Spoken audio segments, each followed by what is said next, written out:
And national championships. I'm Frank Robertson. The Pentagon that the command and control structure from Baghdad to the commanders in the field has almost completely broken down.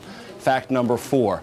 Emergency medical equipment was rushed to that compound, and there is a very high degree of confidence, almost near certainty here at the Pentagon and without the larger intelligence community, that at minimum Saddam Hussein was injured, quite possibly very seriously, and it is this preponderance of evidence that leads them to draw the inference, not the declaration, no definitive statements, John, but the inference that at minimum Saddam Hussein was hurt and quite possibly killed. Now, what does the defense secretary say about it? Well, he has put all of these things together, but as yet, being very cautious, as he knows this is the most critical component of this campaign, he's willing, for now, to withhold absolute comment. Here's how he phrased it at the briefing at the Pentagon just a few hours ago. I hear scraps of information, and you can be certain if I had a sufficient number of scraps that it began to make a persuasive case, that I would opine on it. There you have it, John. Scraps of information. That's what they're all working on. And here's the real problem. And it's not necessarily a problem, it's just a fact problem. The people who are nearest that compound that was struck, where the intelligence community and the Defense Department believes Hussein, Uday, and Saddam all were, are not on our side, at least not yet. So the people plowing through the rubble are not exactly giving the most accurate information back to the larger U.S. and coalition community. Eventually that will happen, and then we'll all know the absolute truth. John, back to you. You know, Major, we've got a picture of Baghdad up, and we're hearing various sounds, some firing, what sounds like air raid signals. Is there an expectation? Major Garrett will rejoin us a little bit later. As you can hear, air raid sirens in Baghdad, and I guess we should expect that the campaign of precision-guided weapons and cruise missiles will go on for a little while. Let me read you something else that we just are learning here. Terry Schultz, our Fox producer at the State Department, inquired of the State Department what kind of reactions they're getting from Arab and Muslim countries now that the assault is fully underway. And the State Department officials say they're getting the exact response they wanted, which is dead silence. No one is saying a word against it, this official said, adding that those governments are also controlling anti-war street demos and not fanning the flames of anti-Americans, as sometimes has been the case in the past. So, from Arab and Muslim nations, the response the American government would like, which was dead silence. It's early in the campaign, but not too early to ask how it's going so far.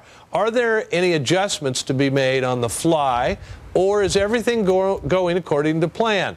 With some analysis, Fox military analyst, retired Major General Paul Vallely, joins me from Washington. So, Paul, I can ask you, General, excuse me, I can ask you what I was going to ask Major John. Garrett. More bombs tonight? More cruise missiles tonight? John, I think what we have now is a lull. They're going to set back, they're going to look at the campaign plan, and then make any adjustments. So what would be the adjustment that would seem logical or obvious to you? Well, you know, they had a target list, so they would have hit those targets in a phase 1 operation. When they go to the second tier or the next targets, then they would look at which ones they will take out and on down the list until they're completed to their satisfaction. That is the Euphrates River going from south to north. Now, our forces, for the most part, will go to the left side of the screen or to the west as they come in and enter Baghdad. Now, Let's Paul, now go to the next Fox flyover. Go ahead, John. I'm sorry. No, that's all right. Go ahead. Okay, we're going to show now coming up on a presidential palace, John, much like the one that was taken out in downtown Baghdad today. And so in that regard, John, they have bunkers underneath those palaces, command and control headquarters. So if they use those big 2,000-pound bombs on those, they devastated those palaces. Let's go now to the next Fox flyover, which is going to be a communications site as we go in here. Now, Special Security Organization was headed up by Qusay, Saddam's son. That gives you a look-see at a communication site that probably was on the primary target list, John. Now, that gives you an idea of the terrain over there, what the environment is, and what it looks like to our soldiers, not only flying in helicopters, but from the aircraft and then on the ground shortly as we move towards Baghdad. You know, Paul, there were a lot of people who thought the reason that the shock and awe went off today, not only was it scheduled, not only was it planned, but the Republican Guard did not surrender. From your experience in these matters, I know you dealt with Panama and others, what is going on right now in the negotiations to try to get those Iraqi divisions to lay down their guns? John, about 2 hours ago, I received a call from the Middle East. There are no communications that are coming out of Baghdad, the headquarters, to the outlying Republican Guard units, as well as the Special Republican Guard, which may be outside the limits of Baghdad. Now, you remember before we had intelligence that he pulled his Special Republican Guard back in around Baghdad, but nobody's communicating with each other now. They're not picking up any traffic at all. So this indicates that that command and control structure, John, has been disintegrated to a great degree. So whatever's left in Baghdad, as we approach, we'll find out what's there based on current intelligence, and then we'll take the necessary steps to tweak the campaign plan in order to have that entire regime collapse from within. I think that's what they're working on. All right, Paul, now very quickly, months before this started, you told us they have the cell numbers of all those generals commanding all those divisions, and they can call them and start talking to them. Am I to assume that that is going on as we speak? Well, of course, when we put that out, John, maybe Saddam took all their cell phones away, but I doubt it. We've been talking to them. We've had their numbers. We've even been emailing them. That is part of the psychological operations campaign, John, and this is the most effective PSYOP campaign ever conducted by any army in history. Rumsfeld told reporters the Iraqi regime is, quote, starting to lose control of their country.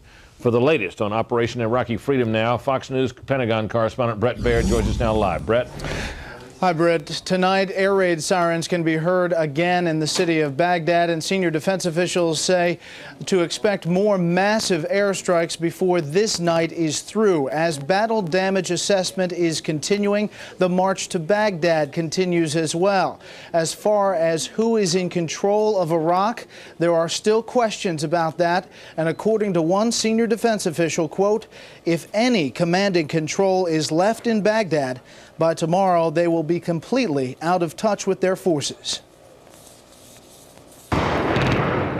Shortly before 9 p.m. Baghdad time, Iraq's air defenses started firing into the sky. No explosions that I've seen inside the city. Then the barrage began. And a few minutes ago, the air war in Iraq began. Very close to us. We've got to watch the windows here. I hope you can still hear me. 90 minutes of intense strikes. A host of targets hit, including 3 of Saddam Hussein's palaces, Ba'ath Party headquarters, and Republican Guard troop positions. We did not choose this war.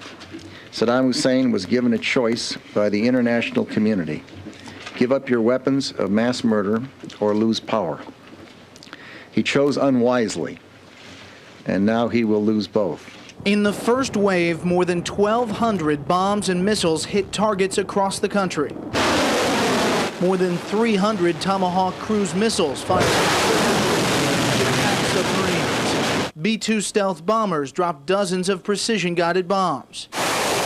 Carrier-based attack aircraft struck other targets in northern Iraq, the cities of Mosul, Kirkuk, and Tikrit. In a few days, coalition troops will have surrounded Baghdad. Senior defense officials say so far, the resistance has been fairly light, but still present. Clearly, we're moving towards our objectives, but we must not get too comfortable. We're basically on our plan and moving towards Baghdad, but there are still many unknowns out there. One of the unknowns, the fate of Saddam Hussein. But senior defense officials can definitively say Iraq's military is losing control. The confusion of Iraqi officials is growing. Their ability to see what is happening on the battlefield, to communicate with their forces, and to control their country is slipping away. To the right of that column of smoke, you can see flames. Now, keep in mind, that's several miles away. A handful of oil wells are still on fire tonight in southern Iraq. But coalition forces have secured the oil fields, and now oil fire specialists are being flown in to fight the fires. Hundreds of Iraqi soldiers have already surrendered to coalition troops. Others have simply walked away from the battlefield. This is exclusive video of last night's crash of a CH-46 transport helicopter. It's night vision video. 4 U.S. Marines and 8 British Royal Marines died in what is being described as a tragic accident. Today, 2 more U.S. Marines died while trying to secure southern Iraqi cities and targets. The giant green light there you see is the remains, what's left of that crash as it happened yesterday. Now, today's operation, we're told, went off very well, except there was one major hiccup, and that was Turkey. After the Turkish parliament approved overflight rights late today, the Turkish government took back that. They essentially reneged on that deal, saying the U.S. military could not fly over Turkey. After some what we're calling not so diplomatic talks, Turkey then allowed the overflight rights in 2 different columns over their country, and now U.S. military planes are able to fly over Turkey for further strikes. Brett? Brett, one of the operations that General Myers described at that briefing, and by the way, that picture you're seeing on the left of your screen is the live picture of Baghdad, and we will go to that picture and other pictures of Baghdad at any moment should events warrant that. So stay tuned, folks. I was just going to say, Brett, he talked about an operation involving the waters just off southern Iraq, where there was a ship boarded, and tell us about that, Brett. Right. U.S. and British ships confronted and intercepted 3 Iraqi vessels in the waters just off of Iraq in the southern port area. Those vessels contained mines, many mines. They managed to capture those ships and took them out. They are not a harm to the U.S. military, and those waters, we're told tonight, are clear. Watch out. Okay, well, those are very large bombs. Those must be the 1,000-pounders, I would have thought. Much, much larger explosions than last time. Huge shock waves coming through the balcony and the open doors where I'm standing. That huge, intense barrage coming down from the skies or from cruise missiles is impossible for me to say because I don't want to expose myself out there. But it's had the same effect on the Ack crews and the air defenses. They seem to be suppressed at the moment. Hello? Yes, David, keep going. Can you hear me? I think I've lost my line. You're still with us, David. There's a whole shroud of smoke covering all the lamps in the city at the moment. All the traffic is gone. A really intense barrage and series of explosions. Intense percussions and shock waves rolling across the Tigris at the moment. A slice of live television as it appeared on Sky News and on Fox News earlier in the day. As they approach Baghdad when they eventually get here, Lester. Also, the cruise missiles kept coming for the next hour after this major scene. So as late as 10 o'clock, that was an hour after the original bombing, missiles were coming in. They were whizzing past our hotel. We could see their white shapes in the sky as they went into impact on those earlier targets along the banks of the Tigris River, Lester. All right, Peter Arnett in Baghdad, where all is quiet right now after a tremendous attack earlier in the evening. Peter, thank you. We'll continue to check in with you at your location. Right now, let's get a little bit idea of the scope and intensity of this airstrike. For that, we go to New York. Retired U.S. Air Force Colonel John Warden, one of the architects of the Gulf War air campaign. Colonel, is this beyond anything that you had envisioned 12 years ago? It's well beyond what the capability that we had 12 years ago, especially over Baghdad, because 12 years ago we had a limited number of F-117s and a limited number of somewhat difficult to target cruise missiles, and that was all we could put in there. But now we've got such an extraordinary array of precision bombs which can be put in so many places at the same time. It's awesome is a good word for it. Do you think that the Iraqis thought of some of these places as not vulnerable because of the proximity perhaps to civilian areas? In other words, did they not have necessarily a grasp of how precise U.S. weapons are now? No, actually, I think they in fact had a pretty good understanding of that. There were some interesting stories right after the Gulf War that illustrated that the Iraqis understood how careful we had been not to hit civilian targets. So I think they understood that. The problem is that if you're going to do business in the way that Saddam or anybody else is going to do business, you've got to have facilities. And if you've got facilities, then there is a way to attack them, and we've attacked them. And that primary thing, that those terror organizations, the internal security organizations, I think they've taken a pretty good plastering, and that's what keeps Saddam in power, if the guy is even still alive. And Colonel, 12 years ago, you guys took out the lights. We noticed that the lights are still on in Baghdad, even after this tremendous bombing attack. Different aim here? There's really I think a real debate about taking down the lights or turning off the electricity in the communications. There's one school of thought, and I'm certainly part of that, that says that by taking off the electricity in the communications, that you really shorten the war significantly and you save lives in the long run. The other one says, no, by taking down the electricity, it causes too much inconvenience for the civilians and so on, so we shouldn't do it. It's a reasonable debate, and clearly it's obvious which way who won that debate. And we know there is this overall air tasking order of the first targets you want to hit. Tell us what happens now. Will there be a reassessment, a look at what was hit, what wasn't hit, and will they now redefine what they'll go after next? Well, what I would suspect is that we probably have a fairly well pre-planned couple or three first days, and that those things, the majority of those targets will probably execute the way that they were laid out. But obviously that there will be some going back and looking at things that were hit today to see if they need to be hit again. But one of the fascinating things about the precision weapons is that if you send something out to hit something where you know that it is, I mean, if for practical purposes it's hit, and if you never looked again, you could make a pretty good assumption that you'd been successful. All right, Colonel John Warden. Colonel, thank you for coming on and talking with us this evening.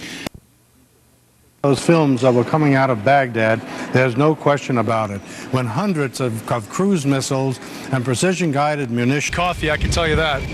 But so far, for this huge division, 20,000 soldiers, it's been smooth sailing.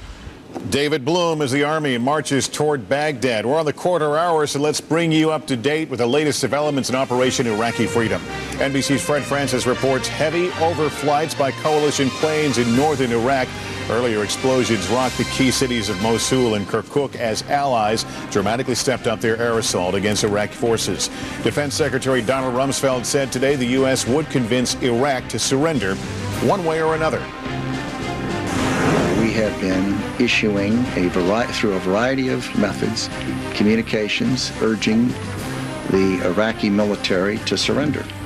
And apparently what we have done thus far has not been sufficiently persuasive that they would have done that. It may very well be that with the initiation of the ground war last evening and the initiation of the air war this afternoon, that we may find people responding and surrendering.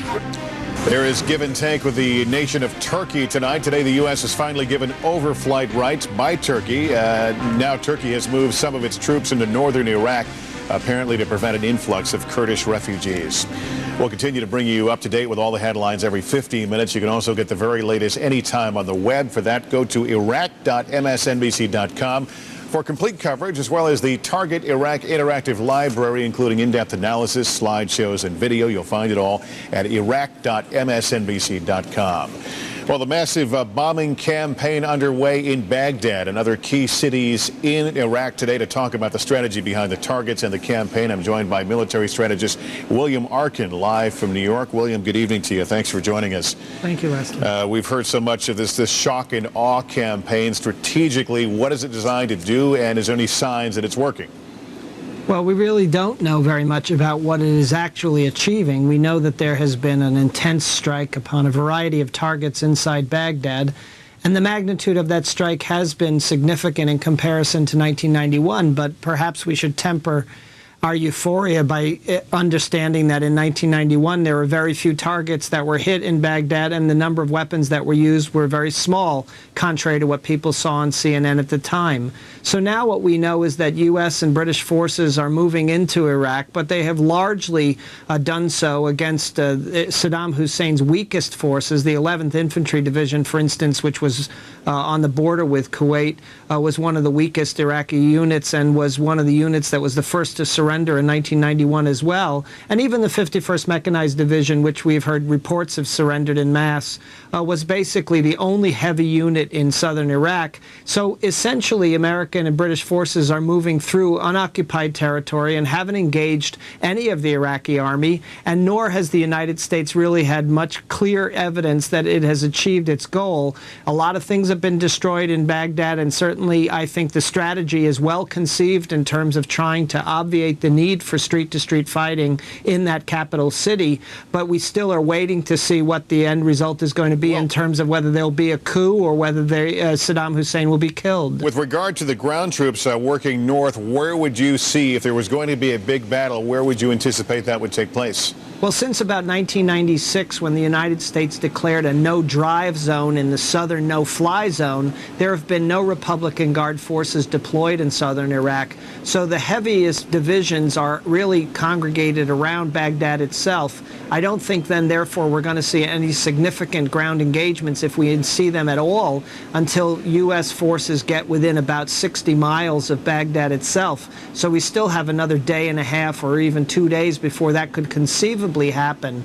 I think that, again, the United States' strategy is very sound, which is to try to persuade, as Secretary Rumsfeld say, for the Iraqi military to either surrender or take things into their own hands, or for the Iraqi people to rise up against the regime. But that is based on a hope. It's based on a wish. And if it doesn't occur, those forces will eventually have to slowly inch their way towards a city of 5 million people. And at that point, I think we'll see a very different picture than we're seeing right now. All right, William Arkin, thank you for joining us and sharing your insight with us tonight. I want to go now to one of our troops, one of our correspondents embedded with the troops. Dana Lewis is with the 101st Airborne Division. They're poised there along the Kuwait-Iraqi border.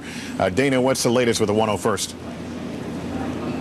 Well, I guess, Lester, I don't know if you can hear it or not. It's probably difficult to pick up on this small microphone. But the air traffic over Kuwait tonight of jet fighters going back and forth, almost non-stop, really. And we have been here for 2 weeks, never heard anything like this. They are coming out of the northeast from Iraq, some of them heading back to the carriers and some going back the other way with bomb loads, we would imagine from here.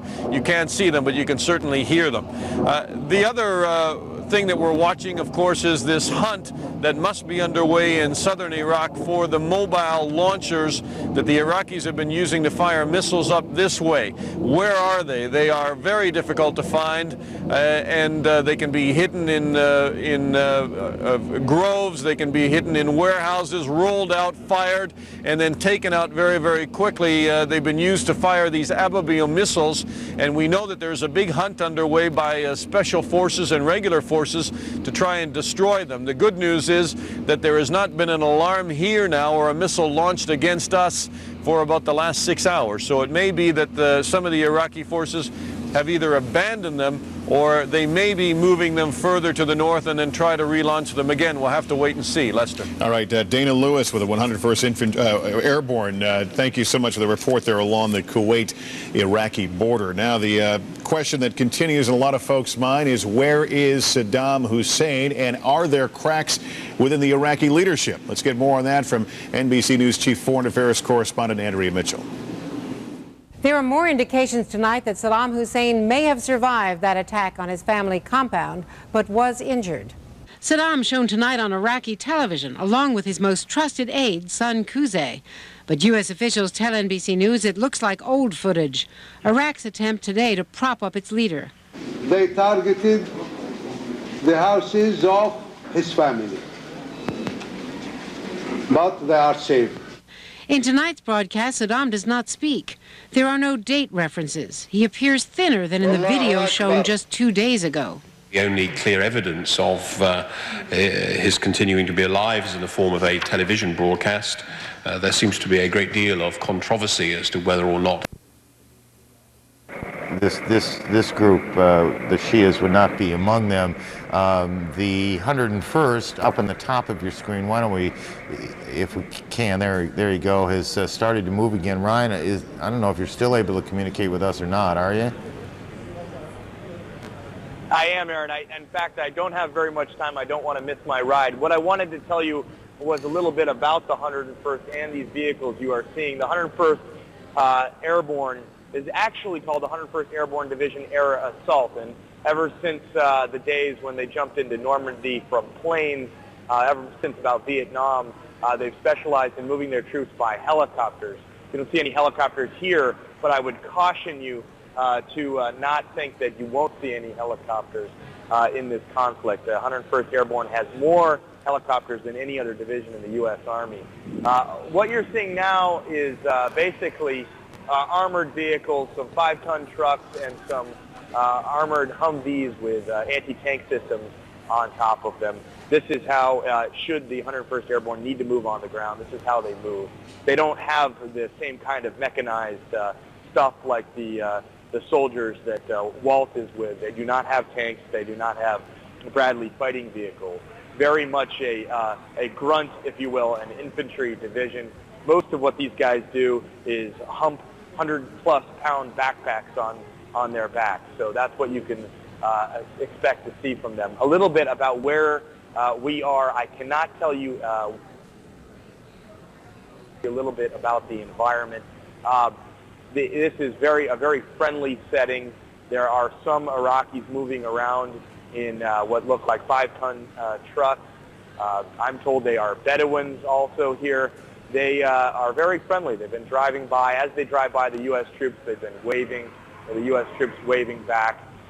Really quite a friendly environment so far for the U.S.'s 101st Airborne. Aaron? Ryan, terrific work. Jump in your vehicle. As you said, you don't want to miss your ride. You're on the story of a lifetime, and we don't want you to miss your ride either, because we don't want to have to explain it here. Thank you, buddy. Ryan Chilcoats with the 100.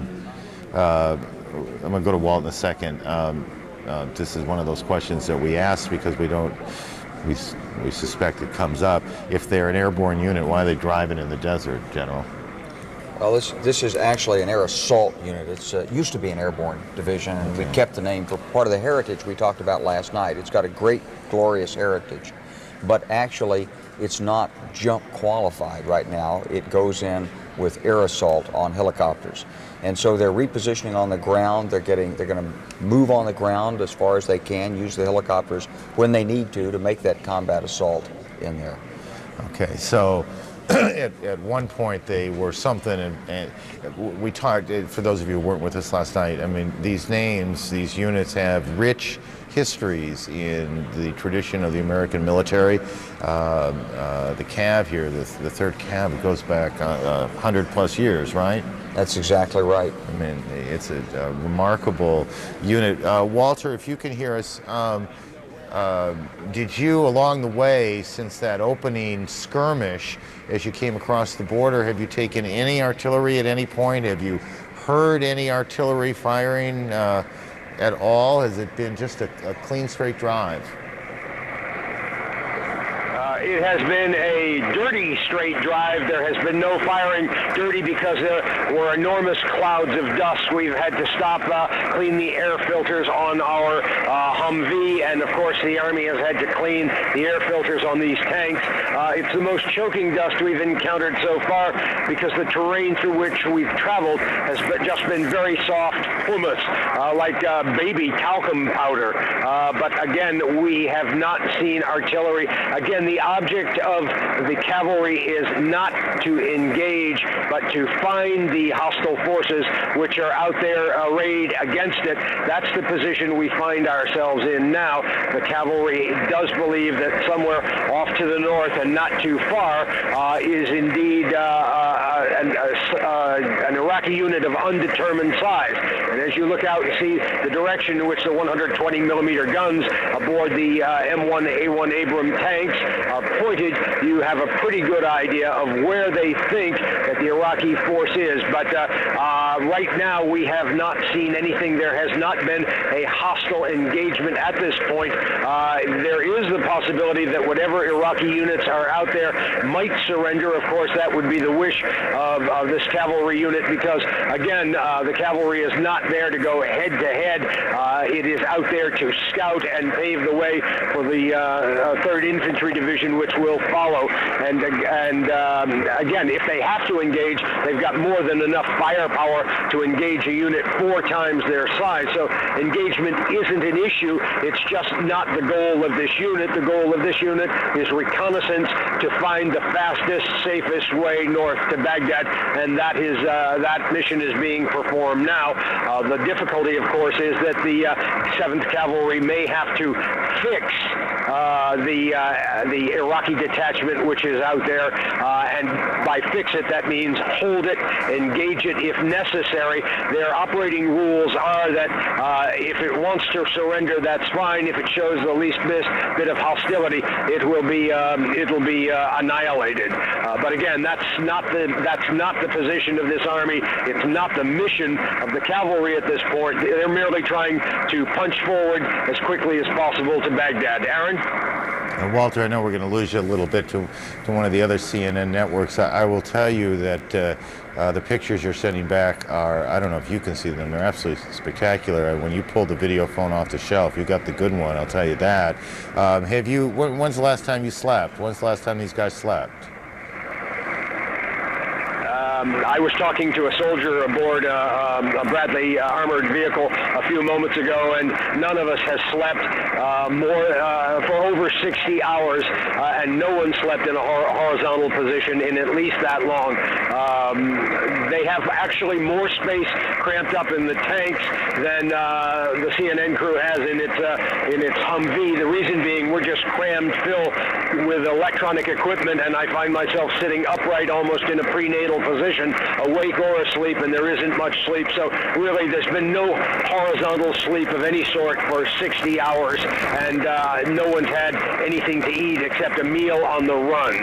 That being the case, I can tell you everyone's adrenaline is pumping this morning. When you smell an engagement coming, a soldier, just no matter how fatigued he may be, loses all consciousness of fatigue, takes his sights. One of the most interesting sounds we've heard around here all morning is the clearing of the machine guns atop the tanks. You can hear them readying themselves for action, clearing the machine guns. You can hear that metallic clacking of the bolt sliding back. Very same thing with the M16 rifles. Of course, you don't have to clear a tank gun to do it, but this unit, the 3rd Squadron 7th Cavalry, U.S. Army, could see an engagement in the not-too-distant future. There's every bit of evidence that there is an Iraqi detachment out there. The only question is, does it want to stand and fight? And as you pointed out a short while ago, that isn't all that likely. It could happen. I probably shouldn't speculate, but the units in southern Iraq, south central Iraq, tend to be Shia units, that is to made up, composed of Shiite Muslims, and they have no great love nor loyalty to Saddam Hussein because he's butchered the Shia Muslims in the past. Saddam's greatest core of strength lies with the Sunnis. The Sunni Muslims, they are, of course, in Baghdad, and, of course, his own family up in Tikrit. Aaron? Walter, I know that you need to do some business with CNN International, and I want to let you do that, but... person there, and the fighting is continuing, and God willing we will destroy this column. They have another column that is going towards the Ali bin Abi Talib base, the south of Nasiriyah. They were faced with heavy fire and retreated without achieving anything.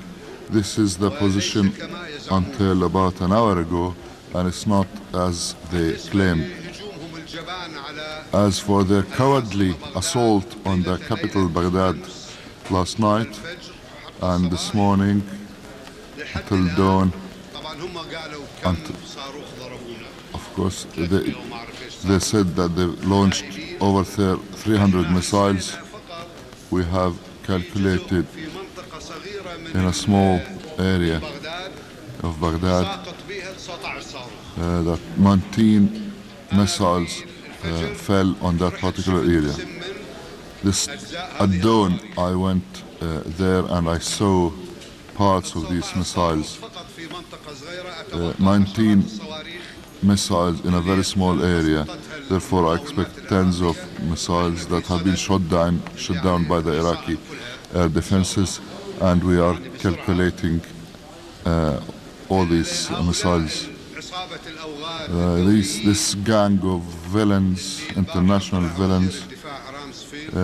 Yesterday, the Defense Secretary Rumsfeld and his hopeless General Myers talking about their precision bombing and how that no one should compare what's happening to the Second World War and all these meaningless allegations.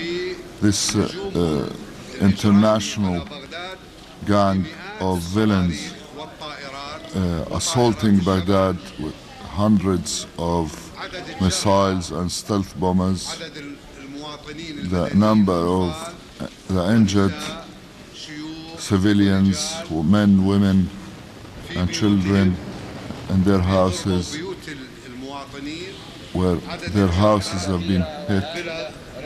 The number of the wounded until an hour ago, and I've been in touch with the Minister for Health. He told me that the number of the injured is 207 in hospital, in 5 different hospitals in the capital, and we invite you. We have arranged transport for you to go and visit these so-called military positions, 207 military positions. Those innocent people being called by that war colonel Rumsfeld, who claimed that he directed his missiles to military targets. We will be showing you 207 military targets at the hospital now. You're welcome, so the world through you can see that there is no cure to these gangs, but to tell the world the truth. This is a gang of villains, of outcasts, representatives of the ugly American imperialism. These are the representatives of the new wave of imperialism. They lie day and night, and they're not ashamed of anything. God willing, by showing the truth, I'm forced to call them these names because this is the least I can describe them with. They are not ordinary, decent human people. They are criminals. That's their nature. Means they're abnormal, and their conduct. This country of outlaws, the United States, prepares its politicians to become criminals. This empire of evil, the evil empire, prepares its people to become war criminals. These, the institutions in this outlaw of a country, prepares its politicians to become criminals. The Air Force then brought in their A-10 Warthogs. Those are rather slow jets, but they prowl over the battlefield with a huge Gatling gun in the front. That Gatling gun blows everything out of the way, or almost everything out of the way. Now, the cavalry thought it could move after that, but the decision as to whether the cavalry should move at this point was bucked up to the divisional commander, General Buff Blount, and even to the corps commander. And at that point, there was a general decision not not to move these troops any further today, that is the 7th Cavalry, because of the rather unusually large Iraqi opposition that was up there. Now, this is not a setback in any sense of the word, except that there was a nuisance factor there, and they thought that this unit would be farther up the road. Well, Rogers, we apologize. We got to break away from you. We have breaking news from Martin Savage, another one of our correspondents embedded with U.S. troops. Martin? Well, we're now heading west with the 1st Battalion, 7th Marines. This is, well, here, you can see me out the window here. This is our vehicle looking through the rear view mirror at me as we move along in conjunction with the convoy of the Marine unit that we're embedded with. Take a look up just out here, Scotty Shore, the wells that we can see burning in the distance here. It's a dramatic sight. The sun's already gone down, so the flames look brighter than they do in the daytime here. Not sure exactly what well that is and where it is, but you've heard that there are a number of oil wells that were set alight in southern Iraq. This would appear to be one of them. However, only 9 of about the potential of 700. That's quite remarkable given the fact that this country could have looked like Kuwait at the end of the last Gulf War. This is the convoy that we're tied along with here. We're moving west. We don't have a destination as of yet, at least not one that's been revealed to us. Primarily, we're moving on to another area, probably to regroup, to get redirection, and then from there begin pushing off once more. This is a relatively safe area. Military units have been, U.S. military units have been passing through here all day long along this highway. It isn't just us that has been using this road.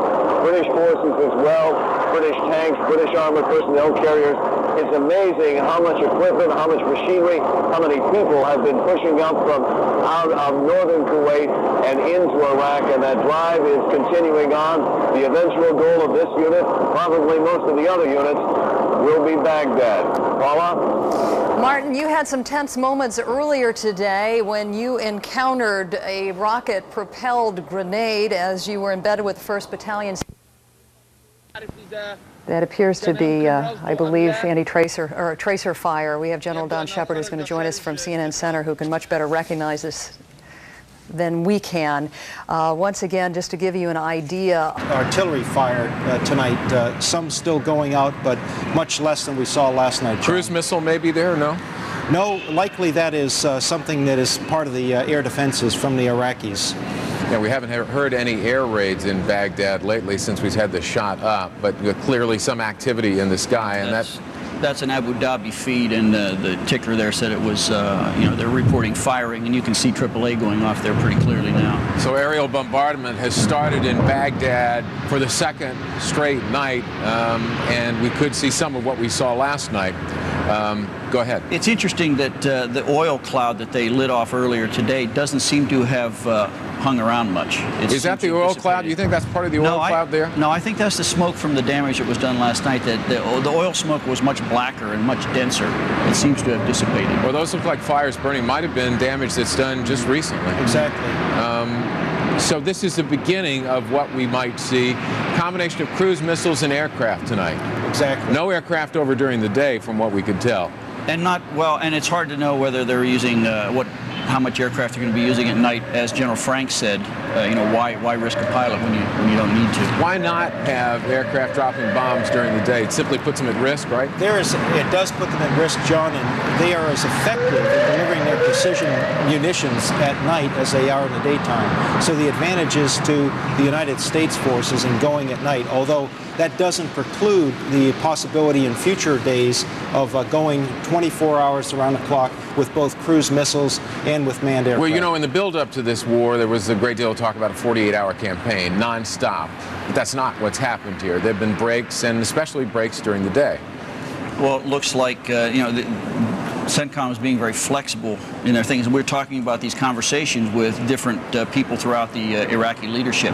And this is a campaign that's been going on for months and years. And if that's having some effect, pull back the military. What are they, when you target the anti-aircraft, you don't really go after the guns, you go after the radar, right? Exactly. That is a key knowledge node, if you will, for directing those anti-air defense systems, both surface-to-air missiles and the anti-aircraft artillery. it is likely that they have positioned those air defense units in areas that are very, very close. Heard 4 hours ago that there might have been the beginning of daytime or right at dusk, a strike of a fuel depot. What we're seeing now is what the general describes as tracer fire, followed by anti-aircraft fire. General Shepard, for those of us or folks who were watching yesterday's time, this looks pretty similar in advance of that 7-minute barrage. Yeah, let me give you a couple of notes on this. Tracer fire is anti-aircraft fire. Now, the lower level, when you see them low to the ground like that, is generally the lower caliber weapons. When you see them going up higher in the sky, are very tracers that last a long time. That's high caliber weapons that reach up to high altitudes. This is probably a combination of 37, 57, 85, and 100 millimeter anti-aircraft fire. These are Soviet guns that have existed since the Vietnam War and still exist. They're very, very lethal. And what do you think they have more of, this lower caliber weapon or the higher caliber weapon? Well, always you have more of the lower caliber weapon, but the lower caliber weapon hits things at low altitude. The aircraft and weapons attacking may or may not be at low altitude. And we are watching this as we hear the call to evening prayer going on. General Shepard, I think a lot of people would like to know what it is that is left in downtown Baghdad to hit. The Iraqis claiming 19 different targets were hit yesterday. The Pentagon saying more than that. What is left to hit here? A lot is left to hit in this area on the west bank of the Tigris. Let me give you a little tutorial, if you will, on that west bank. If you think of Washington, D.C., think of standing at the Pentagon and looking toward the Capitol, looking past the Lincoln Monument, up the mall to the Capitol, across to the Supreme Court. That's about the length of this area. And then think of looking left toward Georgetown. That's about the area that you're looking at, about a 2.5 square mile area, and there's lots left to hit in there, a lot of it perhaps underground. So I suspect we'll be restriking some of the targets and hitting new ones as well, Paula. The air defenses are located, we are told, inside some highly populated areas. What kind of a challenge is that to work around? It's a big challenge. Now, your fixed missile sites are going to be located probably in peripheral areas, not in the real populated areas, just because they're so big and complicated. The anti-aircraft guns themselves will be put on top of apartment buildings and that type of thing. Those going after the anti-aircraft will have to be very, very careful not to cause civilian casualties, and there are plans to deal with that type of thing in order. What you want to do first is you want to put out the radar eyes, you want to put out the fixed missile sites, then you go against the mobile missile sites. Later you take care of the anti-aircraft. You may or may not do it from the air, you may do it from the ground, Paula. All right, joining us now, Colonel Mike Turner, to add to what we're seeing on the screen. Colonel Turner, what are you looking at? Paula. Just to add to General Shepard's comments, my backseater in F-4s transitioned into F-111s and flew over Baghdad during Desert Storm. His reports from the cockpit on one of these raids were pretty amazing. The anti-aircraft shells explode, and when they get thick enough, if you happen to fly through them in a certain way, you can actually smell the cordite, the gunpowder from the puffs of these explosions coming through the air conditioning system of the aircraft. It's a pretty intense time, and even though it's barrage fire and unguided fire, as General Shepard said, the Golden BB, as we used to call it, can still do some pretty serious damage. And how threatening is that for pilots? Well, obviously it's very threatening. The severe threat is radar-guided munitions, whether it's AAA or surface-to-air missiles. And at this point in the air campaign, I have to believe that we've shut down most of those systems. So this is unguided barrage fire. It tends not to be very accurate, and the threshold has been reduced dramatically of the threat to the air crews as they come by. So for the folks that are just joining us, we are looking at what General Shepard believes to be another round of nighttime bombing here in Baghdad. We're riding with them. This is our vehicle in conjunction with a convoy heading west now, leaving Basra behind us and the main oil field objective that they captured yesterday. But speaking of oil, take a look out the window here as we travel along. There, the brilliant orange plume. It seems to be a key indicator of an oil well that was set alight. There are said to be about 9 oil wells burning in this part of southern Iraq. Nowhere near as bad as the projections some had made about the scorched earth policy of Saddam Hussein. And now take a look forward. This is the convoy, mostly made up of Marines of the 1st Battalion, 7th Marines. That vehicle right there, an AAV, an amphibious assault vehicle. This convoy is heading off west to a new objective. So far, we haven't been told what that is, but eventually the goal is going to be all the way to Baghdad. For the Marines here, these amphibious vehicles work just as well in the desert as they do in water, and they're doing just fine on the highway, a highway that is shared with a lot of military might, all moving up from northern Kuwait and farther into Iraq. Martin Savage, CNN, with the 1st Battalion, 7th Marines in southern Iraq. 2,000 sorties, 1,500 cruise missiles, bombs launched. We'll be keeping a very close eye on the sky. As we look now, we don't see, or at least I don't see any evidence of Iraqi anti-aircraft fire now. As we close out the hour, the momentum...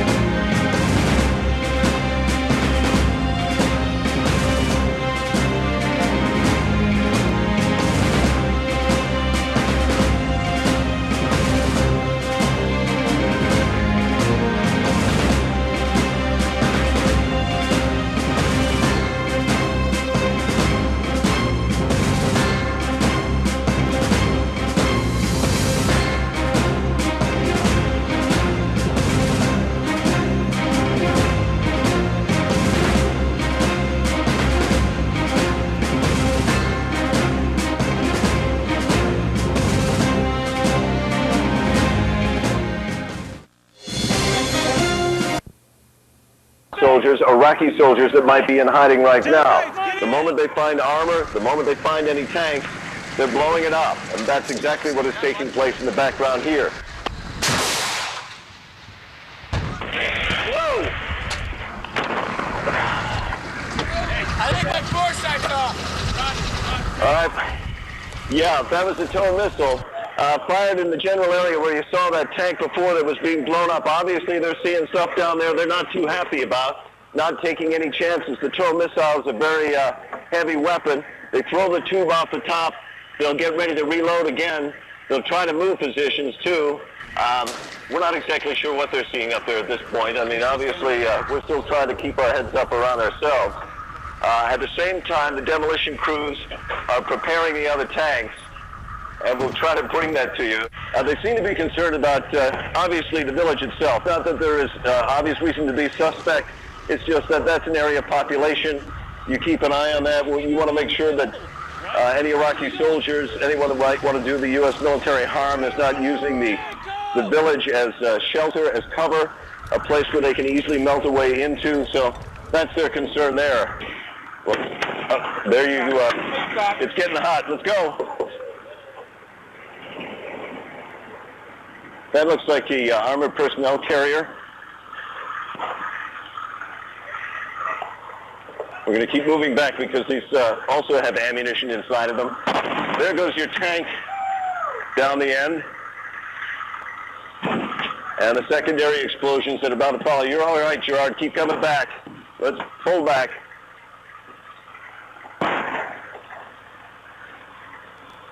So the concern, obviously, that RPG is it came from the village, and now who fired it?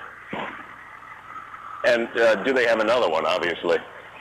Which is why we're not going to linger too much longer. But there are more tanks to go, so if you miss that one, there'll be another one soon enough.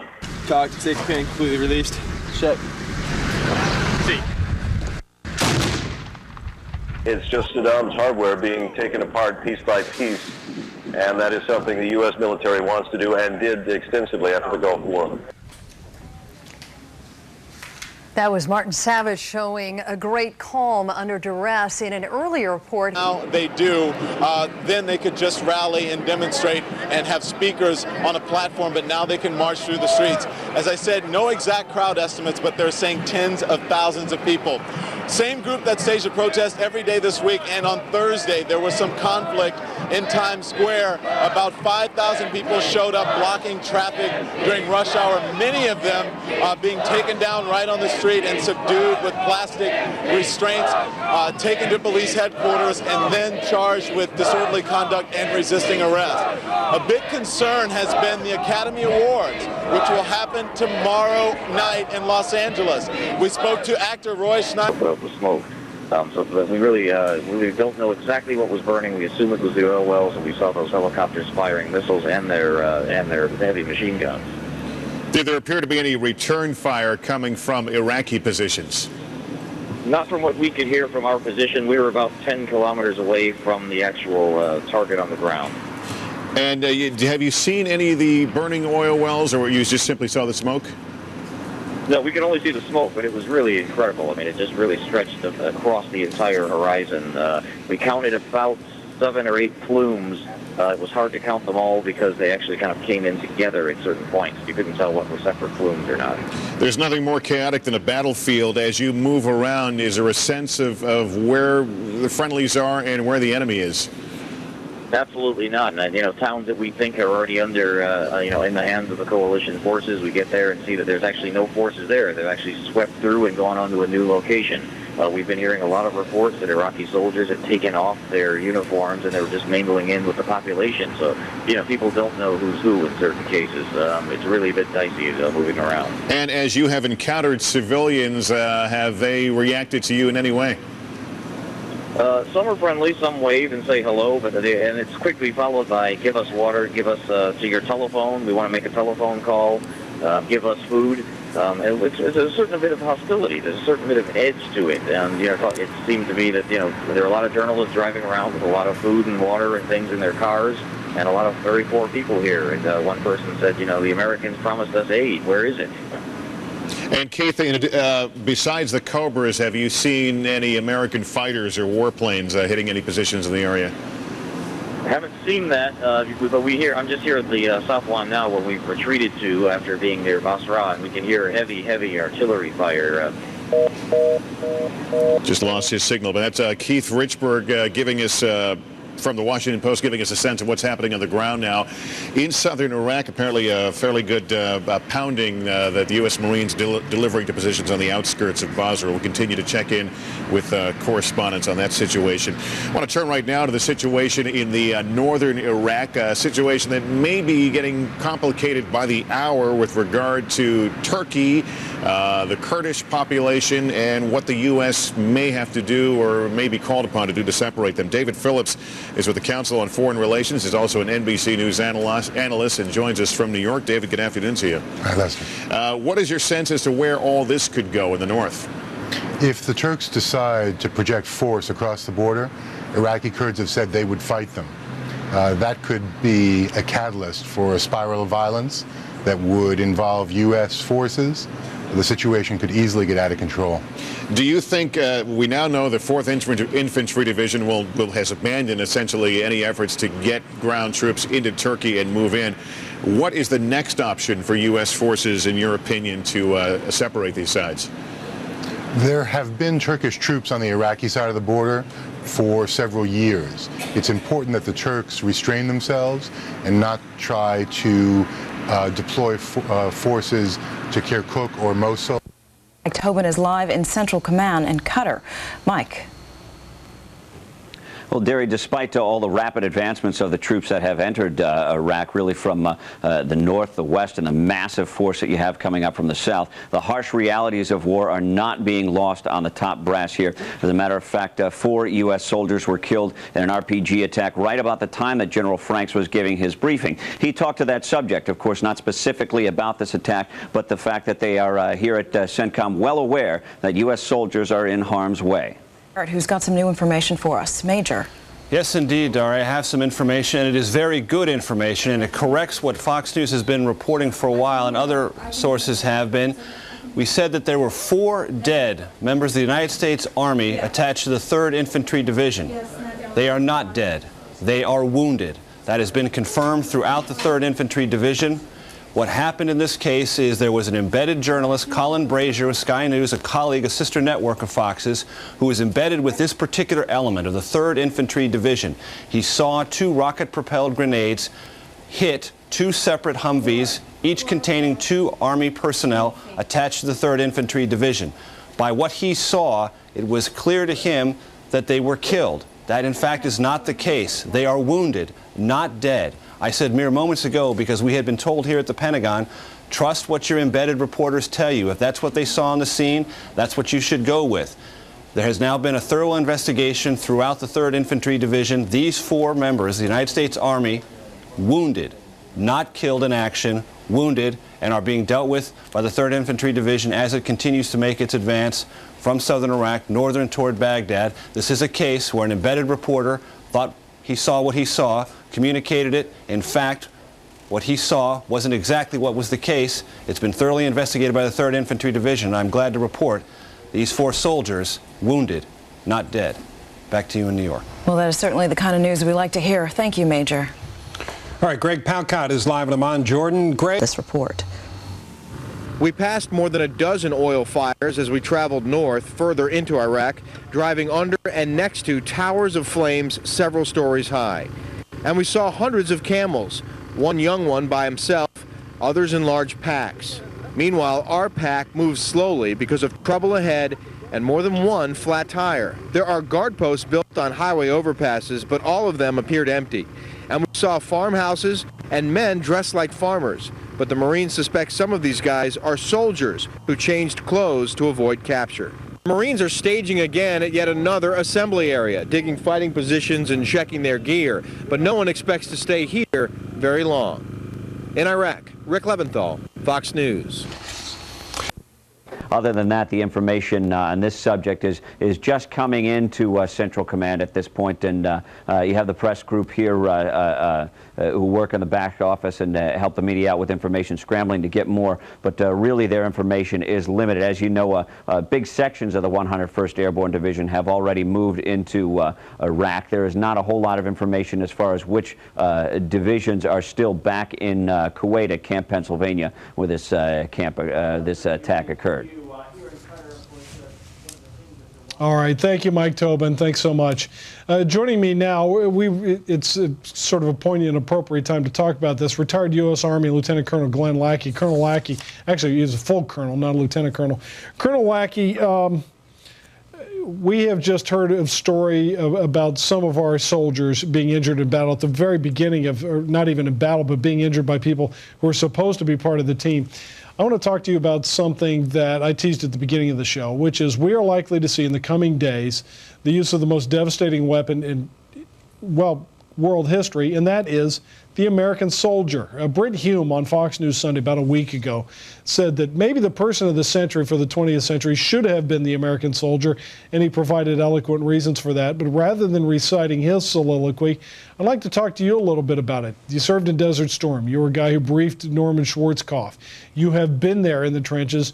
You're somebody who feels very deeply about the quality of our servicemen and women. Let's talk a little bit about the people whose stories we're going to be seeing. Colonel? Yeah, the most devastating weapon on this modern battlefield is the American soldier, in my view. I watched him in Vietnam. I watched him in the rebuilding after Vietnam. I watched him in Desert Storm. There is not enough you can say about why we have the greatest army in the world, except to say that our soldiers are simply different. Elements of them, at least, attacked at Camp Pennsylvania inside Kuwait by a number of individuals with grenades. There was a small arms fire exchange, 10 wounded, 6 said to be seriously. We're efforting more details, and we will bring them as we get them. As American troops push further into Iraq, meantime, journalists are chronicling their progress from the front lines. NBC's Chip Reed is traveling with the 1st Marine Division. He filed this report earlier today during his travels. Well, we just saw an extraordinary spectacle coming from southeastern Iraq, where the oil fields are that the Marines, the U.S. Marines were traveling with, secured yesterday. On the way to this place, somewhere in south-central Iraq, we've moved in a northwesterly direction, but that's all we can tell you about our location. But along the way, we passed through some real poverty-stricken, hardscrabble villages where it seemed like everybody who lived there was out there waving hello and giving the thumbs up and the victory sign and blowing kisses to the American Marines as they passed through. But it is a lesson in how difficult it is to both wage war against a country, a government, while embracing the people of that country at the same time. That while the Marines were waving back at these people, they had their rifles trained on them because of the danger that there's always the possibility that somebody could come out of that crowd with a rocket-propelled grenade launcher or a rifle and fire at them. So they are really on a hair trigger, but at the same time, they're trying to embrace the people of this country. On another interesting note, so far in the military confrontations they've had, there was really one major one in particular where they secured a very large oil plant to keep the Iraqi army from blowing it up. The Iraqi army has no interest in fighting. They were very heavily armed. They found out later they found large caches of weapons in mud huts and underground forts, but none of them fought. All of them surrendered quite easily. And I talked to the lieutenant colonel of this battalion a short time ago about that. Here's what he said. It is a delicate balance, so that what we try and do is be courteous but be firm with them. And I think just being cautious as we go through this is probably the best way to handle these situations.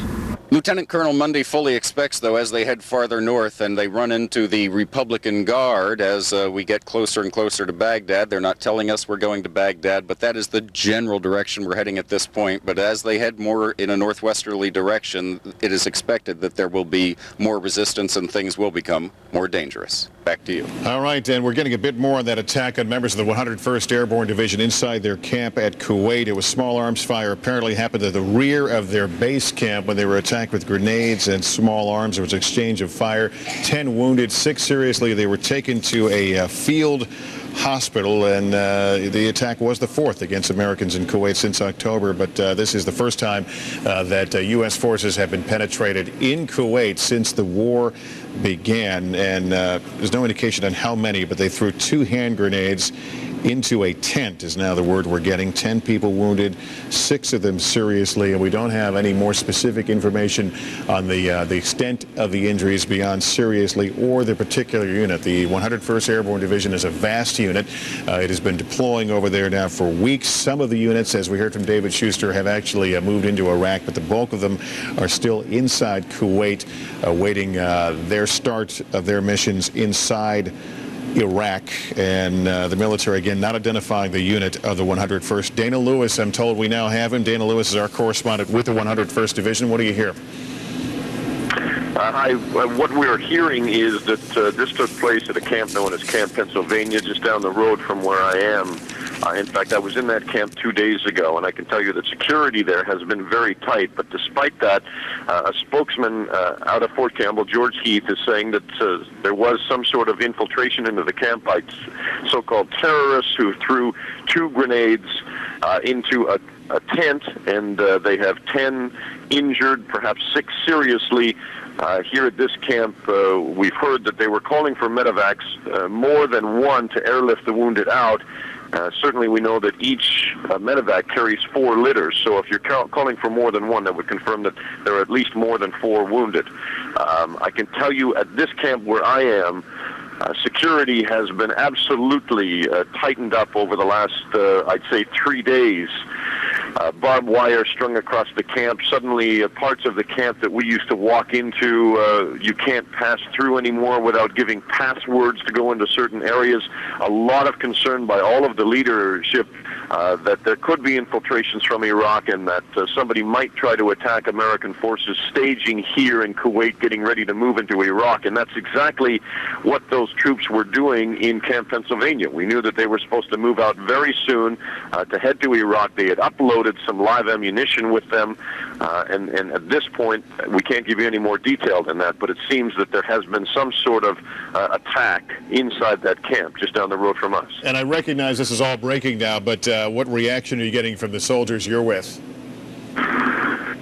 I can tell you that just outside a command center that is across from our tent where we sleep, they have just posted a special guard right now. So obviously there's a lot of concern that this has happened so close to us, so close to a neighboring brigade of the 101st. And, you know, I think that they are all waiting to see what happened. I think that they're amazed that somebody was able to get into that camp. It is guarded very closely. There are very high sand berms all around those camps, barbed wire. You can't go in and out of the camp without having very good identification, without being searched, even our cars when we go in, and we have good media accreditation. Usually we have Army escorts when we drive in. The cars are searched. They search under the cars.